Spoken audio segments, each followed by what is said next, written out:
Janelle said, I've been struggling to find a Christmas red. None of the 4 tubes I have feel Christmassy. So if anybody else has suggestions, you can drop them in. I would say that for me, like the most Christmassy one is like a really bright, punchy red.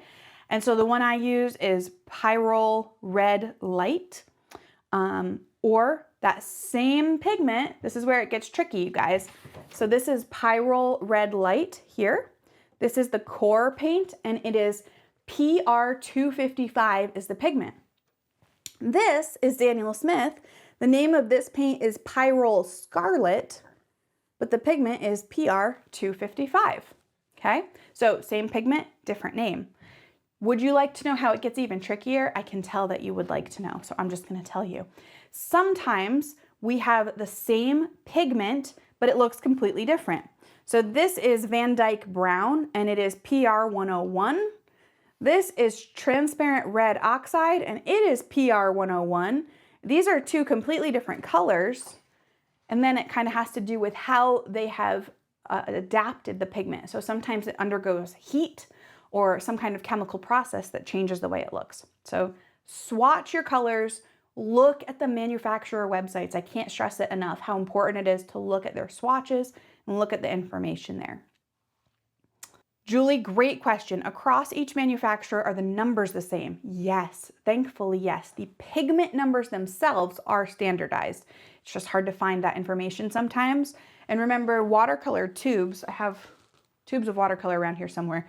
They can be really tiny and you're not going to have as much information on them. That's why it's important to look at the manufacturer websites. Alexis asked my favorite core primary colors. It's a good pop quiz for the class. You guys, do you know the answers? What are my favorite core primary colors? Let's see who can get it.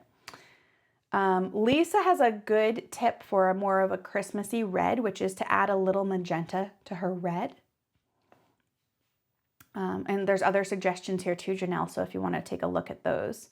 So my favorite primary colors from Core: quinacridone magenta, you want a good pink; nickel azo yellow, you want a really transparent and vibrant and flexible yellow; and phthalo blue green shade. Okay, those are my 3 favorites, but then we can add on to that. I would add on ultramarine blue. You're gonna get a little bit of a different mix when you use ultramarine blue instead of phthalo blue. You can add quinacridone rose into that. You can add quinacridone gold in for a warmer, darker yellow. So you can kind of make it a little bit bigger. Can you, Rachel, put a link to my website supplies page in the chat? Because all of that information is on my supplies page and they are all linked there as well. Okay. Melissa, you got it. Nickel azo yellow, quinacridone magenta, and phthalo blue green shade. That is a triad. You can paint everything with those 3 colors, which is really cool.